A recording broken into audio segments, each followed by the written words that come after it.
Welcome to the Capstone tutorial, and today I will be walking you through the first initial round of the CapSim simulation program.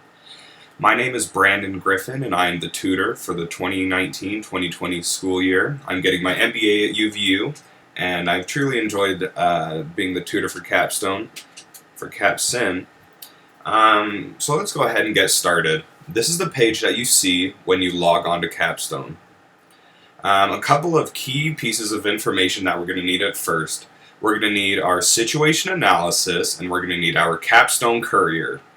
To get to our situation analysis, which you should have completed before you're beginning the situation, you're going to hit Getting Started, go over to the situation analysis, and I like to use the ideal spots of the situation analysis. This is going to help with our R&D, and you already calculated these numbers. So let's go ahead and keep the situation analysis open, which we have in this tab, and let's go to Decisions, and let's launch our official spreadsheet. This spreadsheet is where we are going to be making all of our decisions. You can see my name, you can see my class, what team I am, who my professor is. We're going to be making research and development, marketing, production, human resources, finance, and eventually TQM decisions. So we have our situation analysis in this tab, and let's go ahead and open up our Capstone Courier. There are a few ways to get to this, but I like to be in the web spreadsheet, and you go to Reports, and you just hit any number between 1 and 12. This is all the Capstone Courier, but this just chooses your launch page. So let's go to the front page. And I already have the Capstone Courier opened up in this tab behind, so I'm going to go ahead and close this just for my convenience. So this is your Capstone Courier in the right side. I'm going to maximize this for a minute. So the Capstone Courier is a review of the previous year. We are making decisions for year 2020. But this is a review for 2019. You can see I'm on Team Andrews, Brandon Griffin, I'm the tutor. And this gives us information, this gives us financial ratios and statistics. We need to see if we got an emergency loan, we look at our sales, we look at our contribution margin, and we can see what our competitors are doing as well. We can see our market share, another fancy little graph. We can see our stock and bond ratings. Here's a more detailed view of our financial information. Here's our production, how many units we sold, how many units we had left over in our inventory, our contribution margin, and what our competitors did as well. Now, some of the most useful information that you'll be using round by round are these market segment analysis pages. We're in 5 segments. We're in the traditional, low end, high end, performance, and size. So to begin, we're going to look at these traditional market segment analysis. So let's go back to our web page, and let's start making some official decisions. We are literally running a company here. So let's go to our R&D, our research and development. So each company starts with the same amount of products, the same type of products, and the exact same sales and financial statistics. For this practice simulation, we are on Team Andrews. So we have our Able product, which is part of the traditional segment. We have our Acre, which is the low end, Atom, which is the high end, Aft, which is the performance, and Agape, which is size. And it's okay if you forget which names go with which segments. You can find that information in your Capstone Courier. If you go to page 4 to your production analysis page, we can see all the names of the products. Able, the primary segment is traditional. Acre, primary segment is low end. And when you get into your teams and when you start doing the simulation on your own and against each other, you might be assigned to some of these other teams, and you can find the information here as well. So whenever I start the simulation, I like to look at R&D first. So I look at my Capstone Courier, I make sure that I had enough sales, I look to see if I got an emergency loan, and then I go to we're going to working on Able, which is our traditional product. So let's go ahead and go to our traditional market segment analysis. And remember, the Capstone Courier is a review of last year. It's a summary of the year that just concluded. So, the traditional customer buying criteria. The buying criteria is specific for each industry and for each product. So these numbers change. For traditional, the most important factor in a customer's buying decision is age. They want an ideal age of 2, and that has an importance of 47%.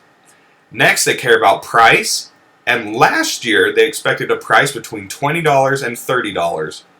Third up is the ideal position, which is their performance and their size. And this 5.0, 15.0, we need to remember that this is for last year. So this is where our situation analysis comes in. And we look at reliability, and that's fourth. They care about that the least, at only 9% weighting. So number 1 is age, 2 is price, 3 is reliability, 3 is ideal position, and 4 is reliability. But if we look at low end, it changes a little bit. Price is number 1, age is number 2, and ideal position, reliability. If we go down to something like high end, they care about ideal position and age, 1 and 2, but price is actually the lowest. They only care about price 9%. So let's go ahead and start making some decisions for R&D. A few rules before we start making decisions.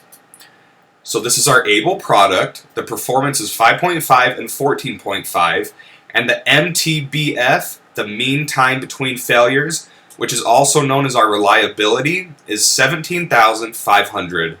If ever you don't know or forget the information that's on this page, go ahead and click one of the I's next to this information I, and it'll give you more information. So, a couple rules about R&D. Anytime you change the performance or the size, it cuts the age profile age, how old the product is in years, in half. Let me say that again. Each time you change performance or size, not MTBF, it cuts this age profile in half. So let's go ahead and look at our situation analysis, which we had pulled up from the beginning, and we completed these tables on our own before we started the simulation. If you have not, these are relatively simple to fill out. So round 0 was the round we just concluded. Looking up here, round 1, year 2020, these are the decisions we're making. So let's go to round 1 for Able, which is our traditional product.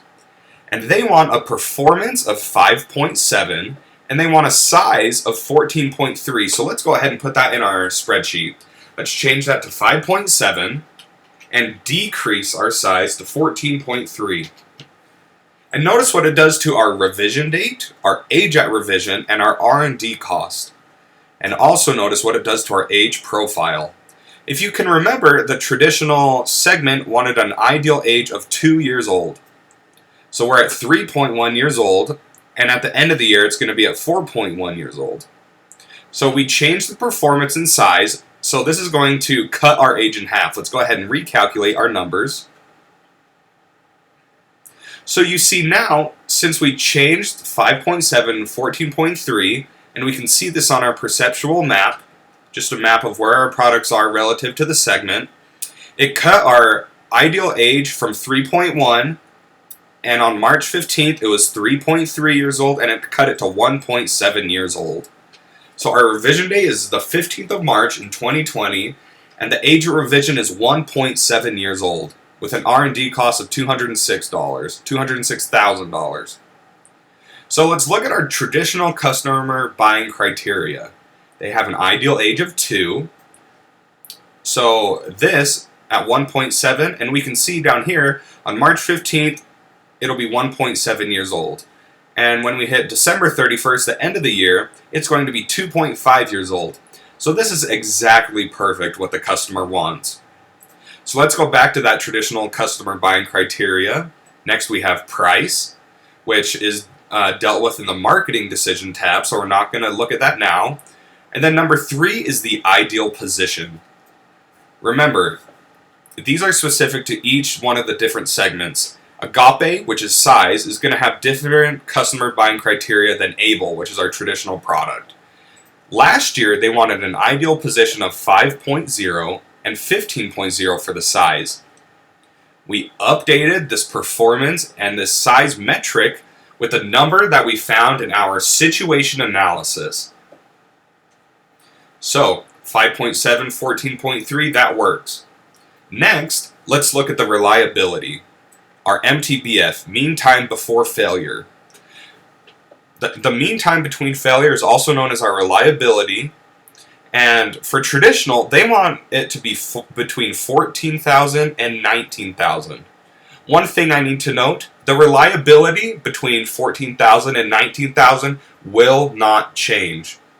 And also, the ideal age of 2 years old, that will not change. The things that will change are price and the ideal position. Once we get to price, I'll teach you the rule that says the price has to go down by 50 cents every year. But we'll get back to that. So number one, age will always be number one for traditional, and it'll always be 47%. 2 will always be price at 23%. 3, ideal position. 4, reliability. These will never change. What will change is what they want in the ideal position and what price they want it at. These traditional customers, and same for all the other customers specific to them, they always want an ideal age of 2 years old and an MTBF, mean time between failures, the reliability score between 14,000 and 19,000. A lower score of 14,000 means that the product is less reliable. You are using cheaper materials, which is good, but the product is not as reliable. 19,000 means you are using the most reliable products that the traditional customers are looking for, but it is more expensive. So let's go over to our spreadsheet tab on the left side. Look at the mean time between failures. It's at 17,500. And they want a score between 14,000 and 19,000. Since the important is only 9%, let's go ahead and lower that to 15,000.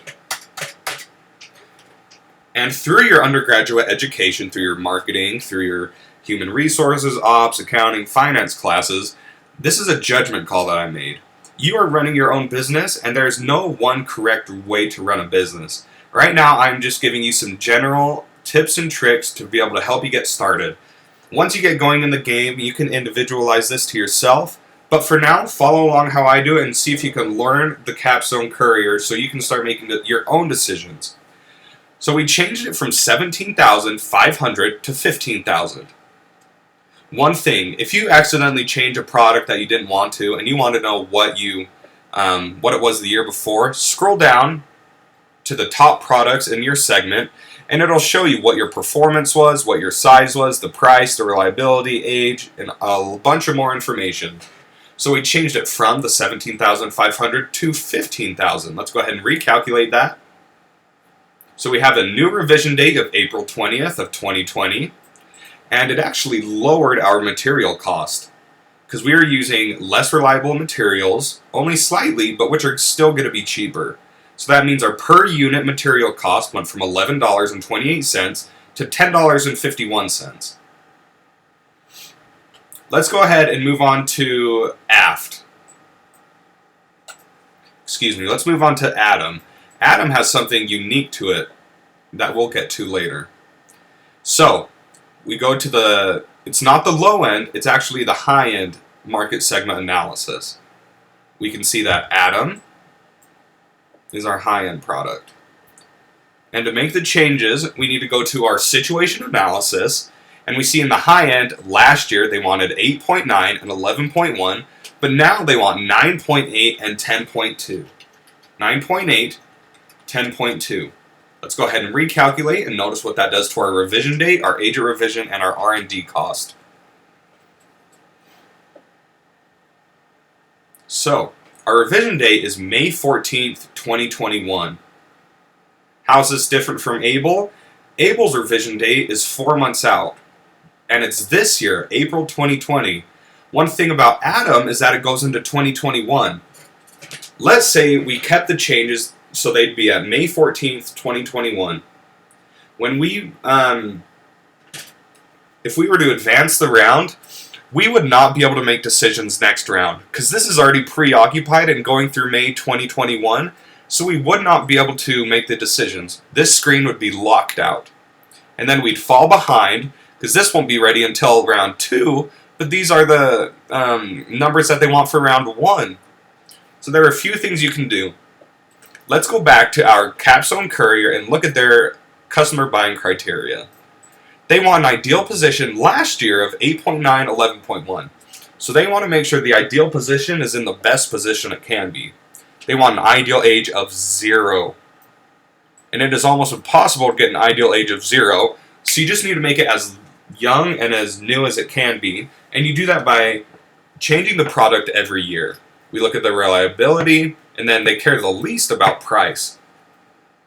So, let's get this revision date into the year 2020, because they want an ideal age of 0, and we won't be able to change this next round if we keep it how it is. So let's go ahead and decrease some of the statistics. Performance was at a 9.8. Let's change this to a 9.1. And let's increase the size to 11.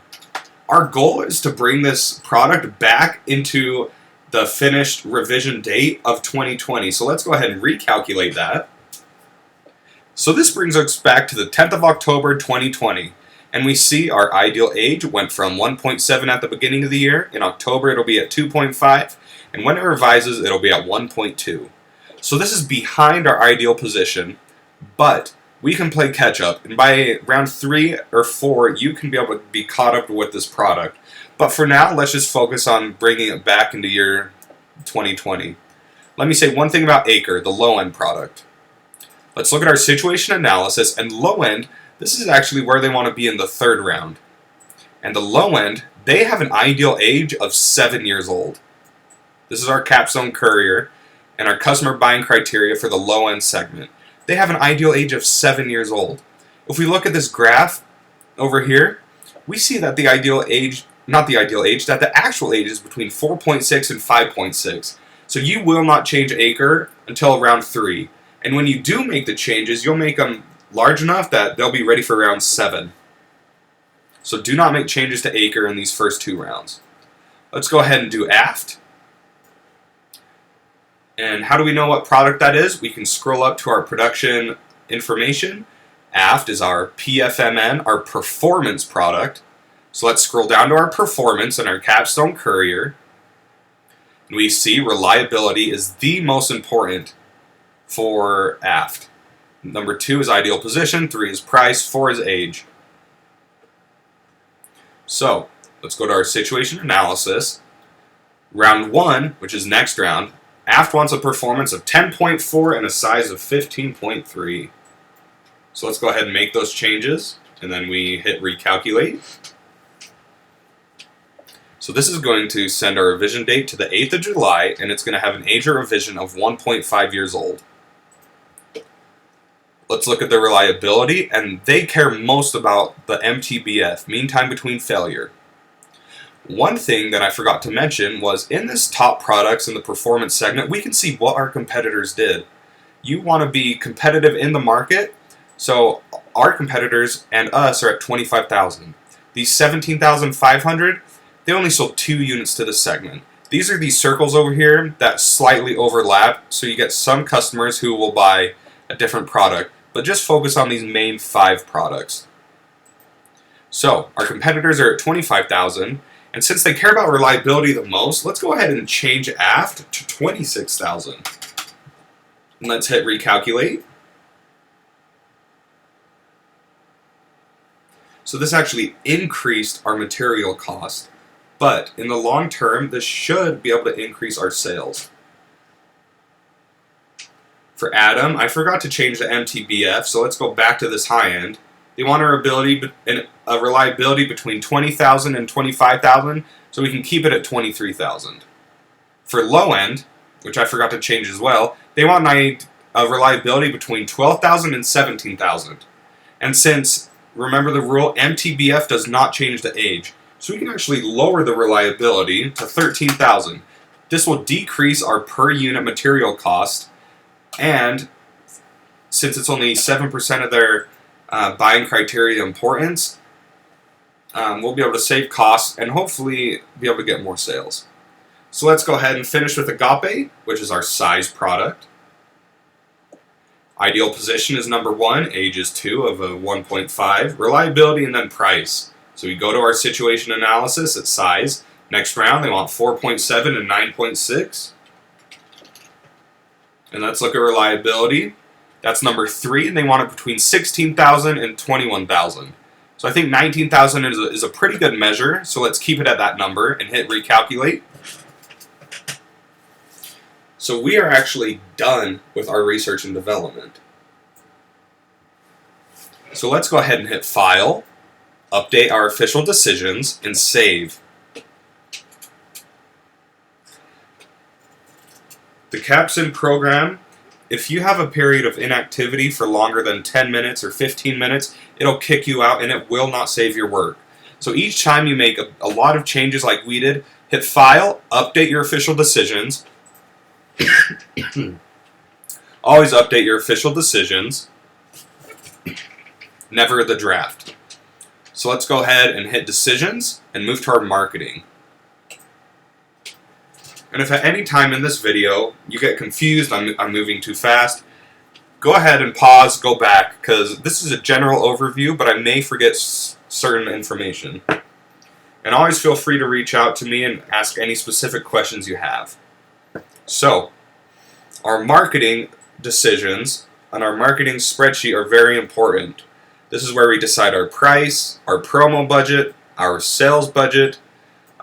This benchmark prediction, this is a computer-generated forecast number, and I'd always input your own forecast. And then it calculates your gross revenue, variable cost, contribution margin, and then this is the amount left over you have after your promo and sales. So, I mentioned something earlier about price. In the rules of CapSim, there is a rule that says customers are expecting a 50% price decrease every single year. That being said, that does not mean we have to change these prices by 50 cents each year. That means their buying criteria decreases by 50 cents a year. So, the Capstone Courier, which is on our right side right here, is a review of last year. Last year, they expected a price between $30 and $20. Next year, the year that we're preparing for, they will expect a product between $29.50 and $19.50. So let's look at our traditional product, which is Able. They have a price of $28, which is below the next year's top end of $29.50. Price is 23% of our importance, so I think we should keep it at that price, $28. And we see that our competitors are at that $28 mark, so I think we can leave it there. Acre, our low-end product. Price is the most important thing with 53%. So next year, they're expecting a price between $24.50 and $14.50. It can be very tempting and say, oh, I want to decrease my price to $14.50 instantly, and I'll be able to get the most sales. That may be true, but that will be horrible for your contribution margin right here. Look at your competitors, especially for something like low end.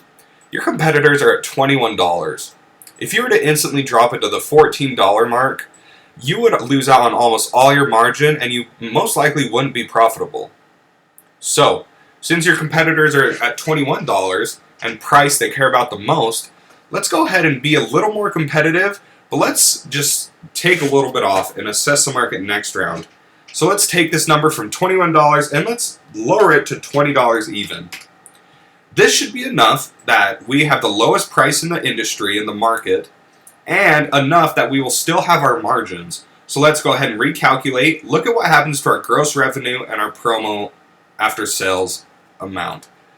So our gross revenue went to $29,000 because our benchmark prediction changed, because they guessed we're going to sell more. But this benchmark prediction is a computer-generated number, and I would not trust it. So let's move on to Atom. So price is actually their least important at 9%. Last year they wanted a price of $30 to $40. So this year, the year we're preparing for and making decisions for, they will want a price between $39.50 and $29.50. So, since price is the lowest, most important thing, we can actually increase that price up to the upper bound. So right now it's at $38. We could actually change it to $39.50. That'll increase our margins. And then let's move on to aft. Price is our third from the bottom, so it still matters a little bit, but not a whole lot.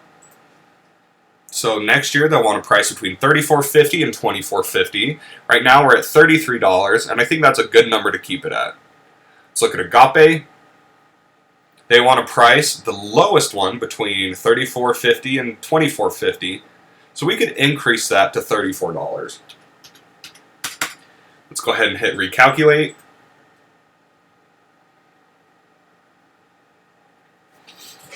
Perfect. So let's move on to our promo budget. If you do not have a physical copy of the book, you can go to your homepage on the Capstone website. And if you hit Getting Started, there's something called the guide. So let's go to the online guide. And this will give us all the information and rules we need to know. For now, let's go to managing our company, and let's go to marketing. So we're going to focus on our promo budget and our sales budget. I believe this is page 12 of the physical book. So let's go to our promo and sales budgets. This gives us a formula for promotion and tells us what it is, and this gives us a formula for awareness and tells it what, for the sales budget, which affects awareness and tells us what it is. So let's look at these figures right here. Figure 4.2 indicates that a $15 million promotion budget would add 36% to the starting awareness. Figure 4.2 indicates that a $3 million budget would add 50% to the starting awareness. Let's scroll down a little bit more. And this is some very useful information. So there is something called diminishing returns, which means after a certain point, after it hits this dotted line right here, the curve actually begins to decline and go back flat. Right here, between $0 and $1.5 million, you're getting the most benefit, the most bang for your buck. So, promotion budget increases in promotion budgets have diminishing returns. The first $15 million buys 36% awareness. Spending an additional $15 million for a total of $3 million buys just under 50%. The second $15 million buys less than 14%. So, the optimal price to spend is the $1.5 million. So, in our promo budget, we're going to adjust all of these to $1.5 million, which is $1,500 because it cuts out 3 zeros.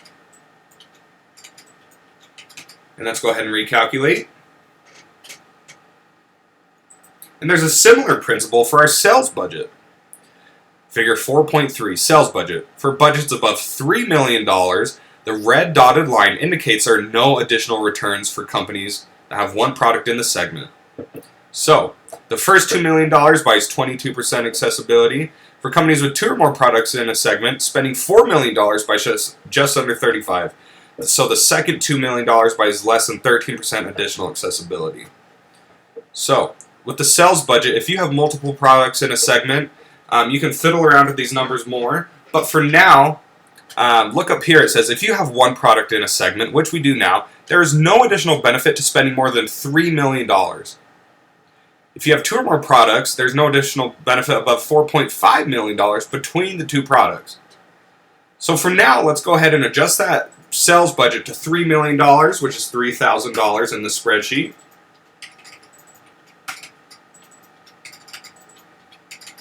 And let's recalculate. So looking at this promo and sales, we see aft has actually a negative number, which means we'll be losing money on this. And during these first couple rounds, that's okay. We look at Able. The benchmark predicts there's going to be 2,400 sales in Able, which is our traditional, which is the biggest market now. But aft is one of the smaller ones. So as this is growing and as you're investing so much money, that's okay. Going back to our Capstone Courier, the promo budget affects this customer awareness and this customer accessibility number. Once these numbers hit 100%, you can go back in the book and find the exact amounts that you need to put in your promo and sales budget to maintain that number. So let's move on to the actual marketing forecast. In the bottom right of this page that you've seen, that I've had up, I have 3 formulas. This is our marketing, our conservative forecast formula. The reason why it says conservative is because the numbers we put in marketing are used to estimate our finances. We want to be conservative, so our estimates, we'll have enough money to pay off everything if it's sort of our worst case scenario. If we sell just a general average or even low amount, that we'll have enough money to pay off all that. And that'll make more sense why when we go into the finance section. So, we need our CapSim courier, and we're going to need 3 pieces of information. We're going to need our total industry unit demand, which you can see by segment in this segment analysis. So the total industry unit demand of 7,387 units means that last year, every single competitor, every single product, Able, Baker, Cake, Days, Eat, Fast, and all these other products, sold a total of 7,387 units. So, let's go ahead and put the 7,387 units in our spreadsheet. And I personally really like spreadsheets. I use them a lot for work. You can do this by hand, but I find easiest to do spreadsheets. If you are not comfortable with spreadsheets, this could be a good way to learn spreadsheets, but if you're more comfortable doing it with pen and paper and by hand, that's okay too. So, the total amount sold for our traditional product was 7,387. And then our growth rate, which means next year, and this number will never change, it is always the same. Next year, the market is going to grow by 9.2%. So that means the 7,387 is going to grow by 9.2%.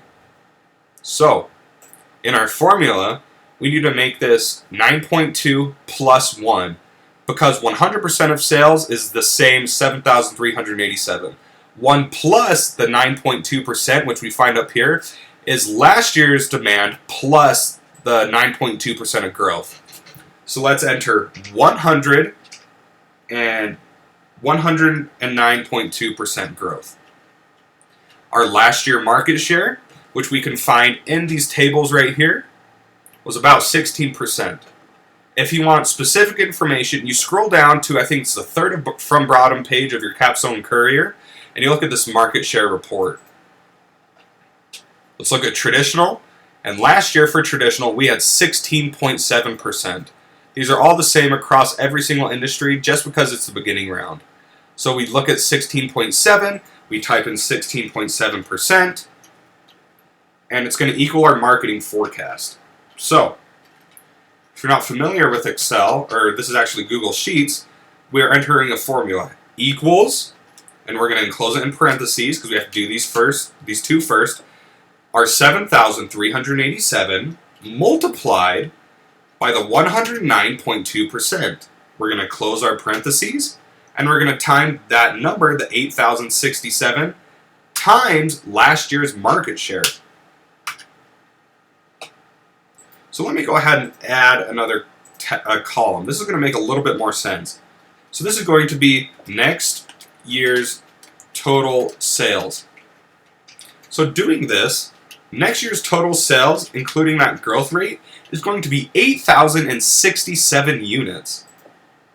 So our marketing forecast is taking this 8,067 units multiplied by the 16.7% market share which we found in our CapSim Courier. So assuming that the market grows, but we keep the exact same market share, we're going to sell 1,347 units. So let's go ahead and not our price, not our promo budget, our marketing forecast. Let's input 1,347 units. Let's recalculate, and this is going to affect our revenue, our variable cost, contribution margin, and less promo sales. And see how it's almost 1,000 off from our benchmark prediction? That's because we use a conservative number, and the marketing is a little bit more aggressive in the game. But to make sure you never get an emergency loan, always be conservative in your marketing forecast.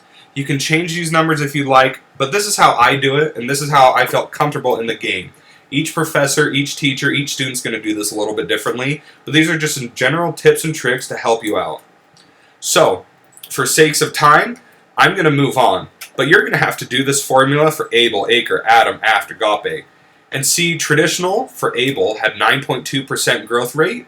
We go to low end, and they have, last year they sold 8,960, and they have 11.7% growth rate. So you have to make sure that you do one of these and a specific one for each individual product.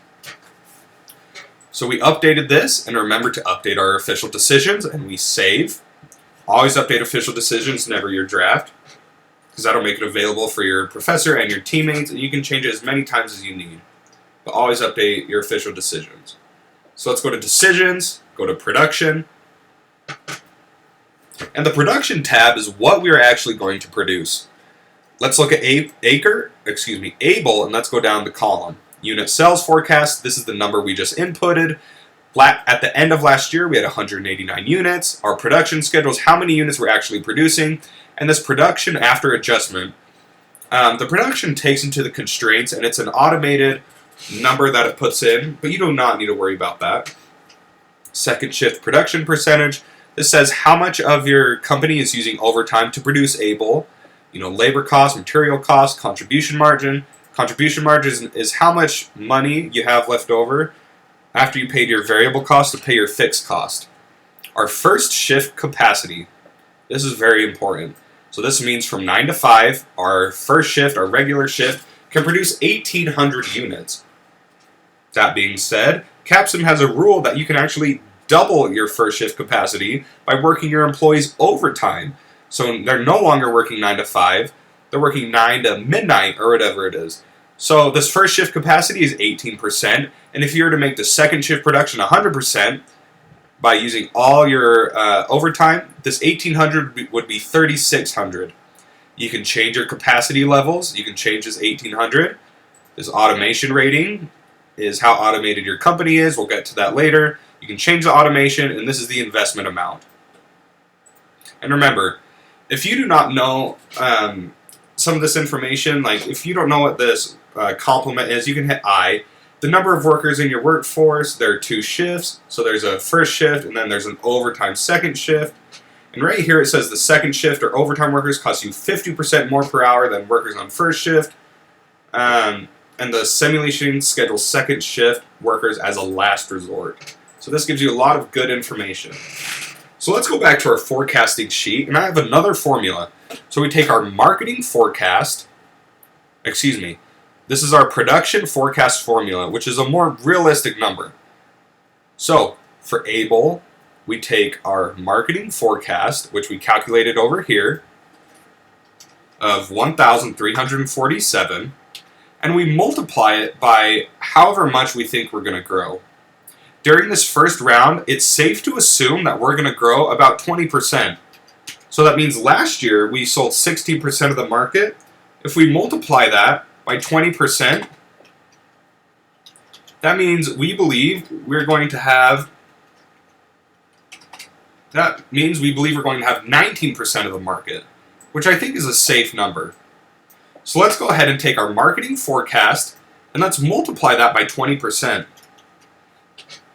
So our production forecast, how many we actually think we're going to sell, is 20% times 1,347. But remember, we have to do the 1 plus 20%. So let's change this to 120.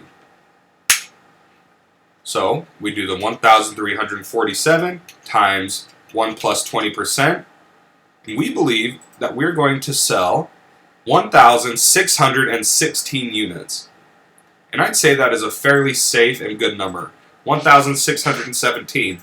So, that is our ideal forecast, our realistic forecast. But we are not done yet, because we have inventory on hand left over from last year. So we take our production forecast, which we just calculated, and we're going to figure out our production schedule. When you work in operations, you have something called a production schedule. And this is how many units you think you're going to make, when, and how you're going to make them. So we take our estimated actual sales forecast, which is our production forecast, minus our inventory on hand, which we see up here is 189. So we minus that. So we take 1,617, subtract that from 189.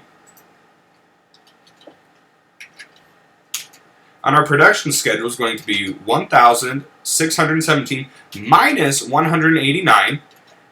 And this is going to equal 1,428 units that we need to produce. So in our production schedule, let's put 1,428 units. Let's go ahead and recalculate it.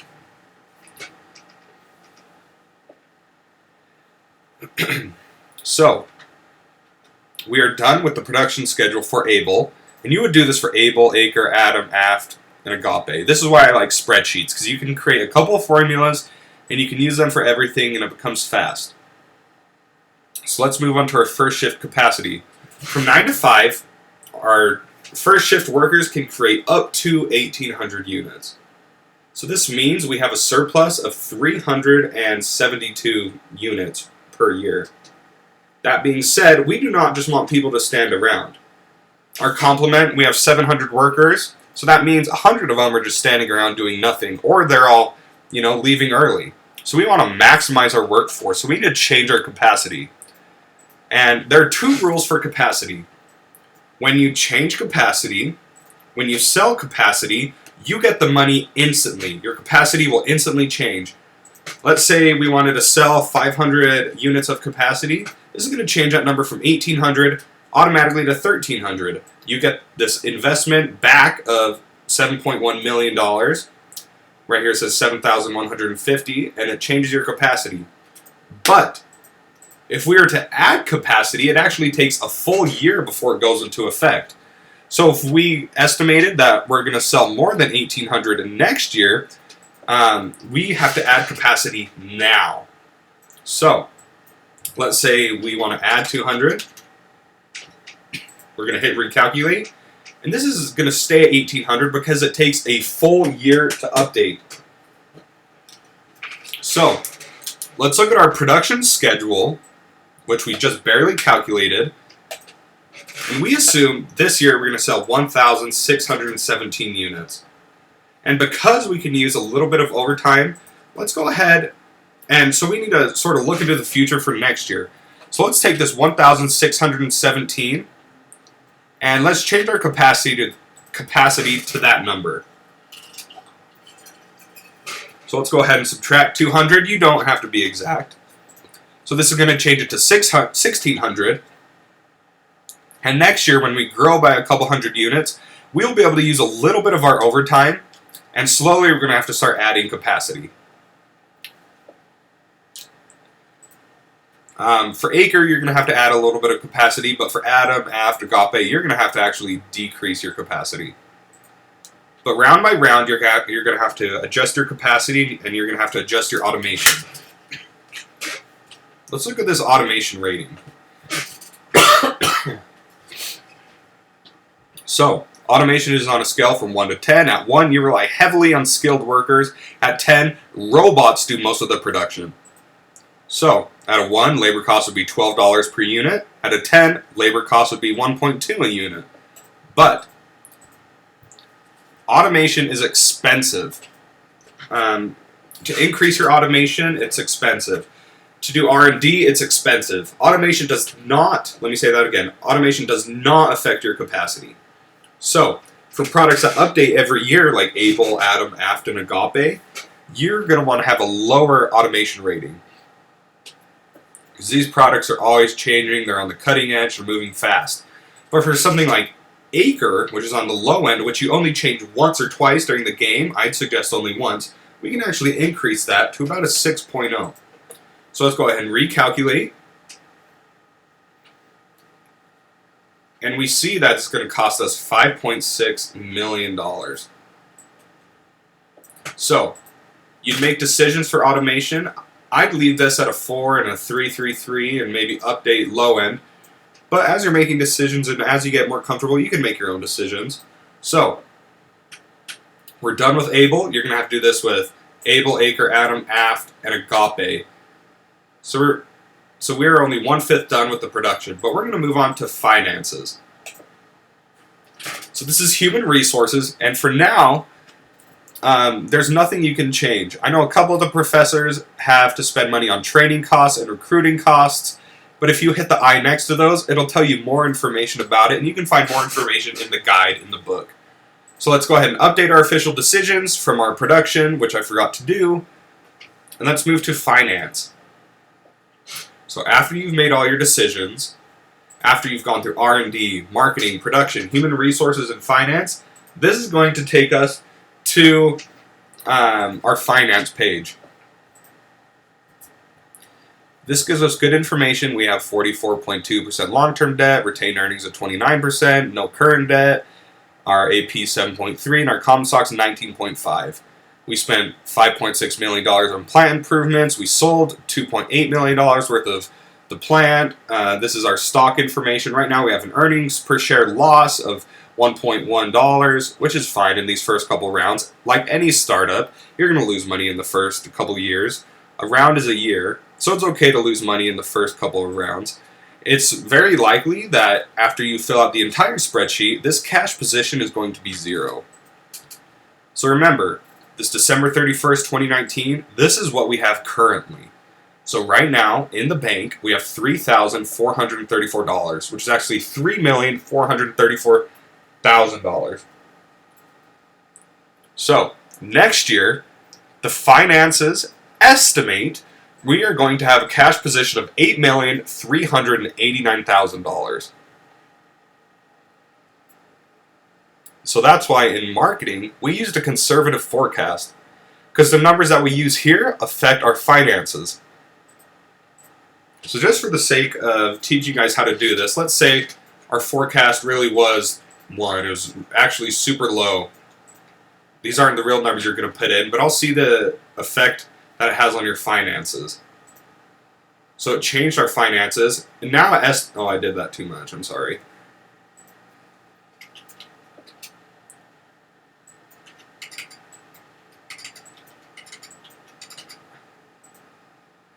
So see how that number changed? It was at $60 million when I did that. So let's go to our finances. And so, since we changed our marketing, it estimates we're going to have a negative cash position of $12 million. And we do not want a negative cash position at the end of the next year. And this is an estimated number, which it's likely to change, because production we are more realistic, but if your cash position is below $0, you will get an emergency loan, which is very expensive, and you want to avoid at all costs. So a rule of thumb, always have this estimated ending cash position above 0. And to do that, we can either issue common stock, issue current debt, or issue long-term debt. And I'd recommend issuing long-term debt, which is a bond. So we owe $12,734,000. So let's go ahead and issue $15 million. So this is going to bring it up to about $677,000. So this is our maximum issue. We could have done up to $18,000 in long-term debt in our bonds. But this is a good, safe number. So for now, let's keep it at the 677. And let's go ahead and update our official decisions. Save. And you can go back, check out all the decisions you've made, but we're done. We're ready to advance the round. We updated our official decisions, so let's go ahead and exit. And during these practice rounds, you will advance the round yourself. So, when you're with your teams, your professor will do that for you. And he and she will have their own rules about when they'll advance it. So let's advance to the next round. It's going to ask, are you sure? Yes, advance the game to the next round. Are you really sure? Yes, advance my game. So, our game has been successfully advanced to round 2. And let's go ahead and look at our CapSim courier. So, we go to our dashboard. We go to reports. Industry reports, and let's go to our CapSim courier. So, this means we advanced the round, and now for last year, the year we just completed, we can see what happened to our company. We can see we didn't get an emergency loan, but we had $129 million worth of sales. We had a 31.5% contribution margin. Our market share actually increased to 18.36. Our stock price decreased. So for the next round, what you're going to do, you're going to look and you see, okay, here's my Able product. How much do I have left over? And you're going to restart this process. And you can already see, like, look at our performance. You can see that we're already the leader. But some of these other companies, they're not doing as well. So, even though we didn't make decisions in that round, we still did pretty good. Everything grew except for our high end. We actually lost a little bit of market share in our high end. So that's how you do a round. There are a bunch more tips and tricks and little rules that you'll learn, but that's all you need. So when you start a new round, make sure you have your capstone courier, you have your situation analysis, and you'll be able to make all the changes you need to and you have to. Use these formulas right here, and text me, email me with any questions you have. I hope this helps, and good luck as you continue CapSim. This can be a wonderful class. This is my favorite class, but you have to put in the work now. Good luck, and thank you.